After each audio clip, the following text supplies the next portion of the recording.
Hey there guys, Eli again coming at you from the fish rooms of Coventry, here to talk about some of our new saltwater fish that just came in. For all of you saltwater aquarists, I know everybody loves the tangs. So these are one of the most charismatic saltwater fish to add to your aquarium, and a lot of them play a really important role in terms of grazing. So as most of you guys know, pretty much every tang out there is an algae grazer. They may be omnivorous, but a lot of the times they do spend most of the day kind of picking at rockworks and trying to eat nuisance algae that might gather on your rocks. And this makes them kind of a utilitarian fish to add to your aquarium, as well as just something beautiful to look at. So today I kind of wanted to talk about my favorite genus of tangs, which happens to be Truncatus. These are the Bristletooth Tangs, which finally, for once, we have 4 or 5 different species in the fish room right now. So I figured I'd show a couple of them off. This tank right here has one of like the holy grail Bristletooth Tang species, and this is the Whitetail Bristletooth. So he's being a little bit shy right now, but there's this one fish in the back of this tank. He's got a nice yellow ring around the eye and a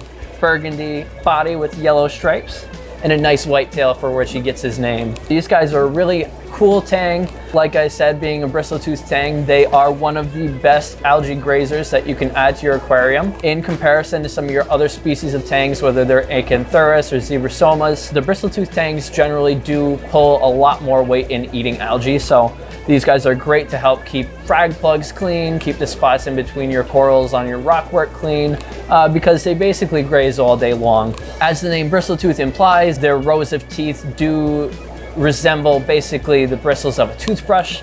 They have a whole bunch of really fine teeth, and these kind of help these guys scrape away at any of the algae that kind of settles on the rocks or settles on the glass in your aquarium. One of the nicest things about the Bristletooth as well is that most of these species are on the smaller size for the tangs.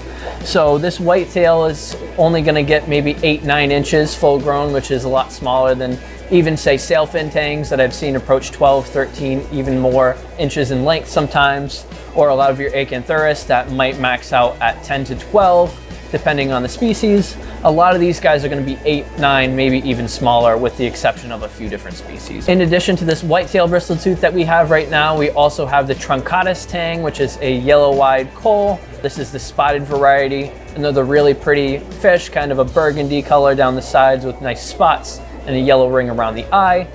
This is one of the smaller species, only reaches about 6 or 7 inches, especially in aquariums. So keeping them in a smaller tank, say 75 or 90 gallons, is not too far out of the ordinary.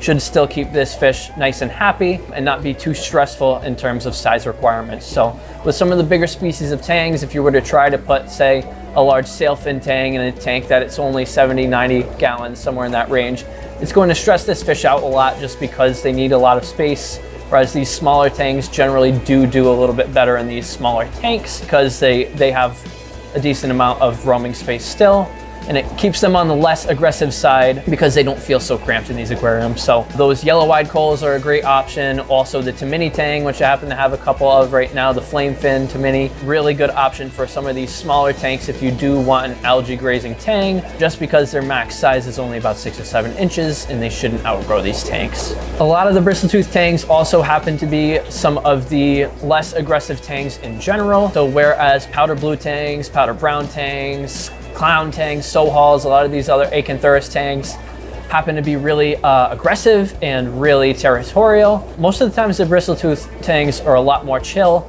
and should be even easier to blend with some of these other species of tangs. So a lot of times if we are recommending different tangs to go with an aquarium that already has tangs, kind of going for one representative from each genus is a good way to make sure that they jive well together.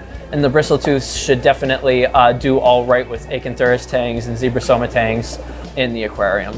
So overall, these Bristletooth Tangs are a great option of a algae eating tang for your aquarium. Great cleanup crew member. Most of them stay on the smaller side, so they're suitable for some of your smaller aquariums. And just really beautiful genus of tangs to add to your tank. So as always, thank you guys for watching. Let us know if you have comments or suggestions in the comment section below, and keep on reefing.